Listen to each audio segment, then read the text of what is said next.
कई संत महात्मा हैं जो कहते हैं जातिवाद छोड़ दो। क्या कुरीतियां हैं जिनसे लड़ना है? उन कुरीतियों के खिलाफ आवाज उठाना क्या हिंदुत्व के खिलाफ आवाज उठाना है? देखिए, कुरीतियां बिल्कुल रही हैं। होता यह है कि जैसे गुड़ हो बहुत बढ़िया अच्छा बना हुआ, हमारे बड़े भाई बैठे हुए हैं राजेश जी, राजेश मसाला जी, इन्होंने बड़े अच्छे गुड़ भेजे मुझे थोड़े दिनों पहले। अगर उस गुड़ में कहीं से चींटियां लग जाएं तो आप पूरा गुड़ उठा के फेंक देंगे या आपको चाहिए कि आप चींटियां अलग करें उनसे? तो कुछ कुरीतियां रही हैं, लेकिन आपको यह देखना है कि ये कुरीतियां सनातन की नहीं है। आपको क्या बताया जाता है कि भाई बहुत भेदभाव रहा है, बहुत छुआछूत रहा है, बहुत ऊंच नीच रहा है, बहुत सवर्ण और दलित रहा है। मैं फिर से आपको एक एग्जाम्पल दूंगा और पूछना चाहता हूं कि क्या ये शुरू से था? अगर शुरू से था तो ऐसा क्यों होता है कि भगवान श्री राम जूठे बेर किसके खाते हैं?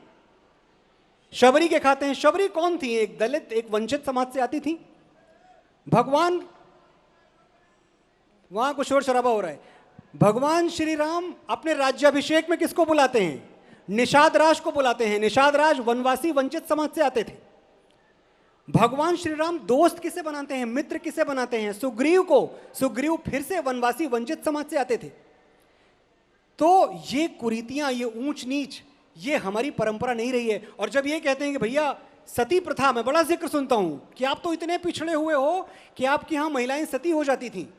ये सती प्रथा का आरंभ कहां से होता है? हाँ, कुछ शोर शराबा बढ़िया है। थोड़ा सा तो शोर मचना ही चाहिए, वरना फिर मजा क्या हुआ बात कहने का। देखो, वो शोर और ये आहंग, इतना ही फर्क है जितना बिल्ली के मिमियाने में और शेर के दहाड़ने में। जब ये समरकंद और फरगाना से आए हुए लुटेरे, जब ये हमारी माओं को अपने हरम की ओर खींचने लगे, तो हमारी माएं क्या करती? वो राजपूतानियां इस देश की, जिनको असूर्य पश्या कहा जाता था। असूर्य पश्या यानी जिनके बदन को सूरज ने भी ना देखा हो, सूरज की किरण ने भी ना देखा हो। तो रानी रूपमती ने जहर पी लिया, विष पी लिया, लेकिन अधम खान की छाया अपने बदन पर नहीं पड़ने दी। हमारी मां पद्मावती जलते हुए अंगारों में कूद गई, लेकिन अलाउद्दीन खिलजी को अपने आंचल का एक तार नहीं छूने दिया। और जब तक ऐसा नहीं था, जब तक विधर्मियों ने हम पे आक्रमण नहीं किया था, मैं पूछना चाहता हूं आपसे कि 3 रानियां थीं महाराज दशरथ को, उनके मरने के बाद कितनी सती हुई भाई? कोई सती हुआ?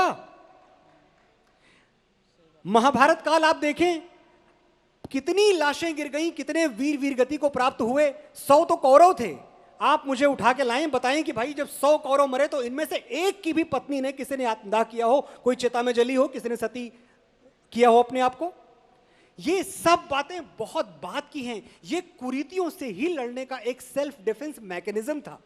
लेकिन अब इनका ताना हमें आप मत दो, वो वक्त गुजर चुका है, वो दौर गुजर चुका है। अब हम नए भारत में जीते हैं और नया भारत सिर्फ विकास में बिलीव करता है। नए भारत में ऐसी कोई कुरीति एग्जिस्ट नहीं करती। आज कोई बंटवारा नहीं है, कौन सवर्ण, कौन दलित, कौन वंचित, हम सब बराबर हैं, साथ चलते हैं। हम संत रैदास के पुजारी हैं।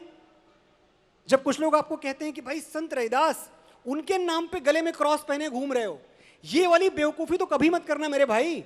जब इन संतों को आप स्टडी करोगे तो आप जानोगे कि इन्होंने कभी धर्म परिवर्तन का सपोर्ट किया ही नहीं। इनके नाम पे बहकाया गया है, इनके नाम पे मिशनरीज ने आपको बहकाया है।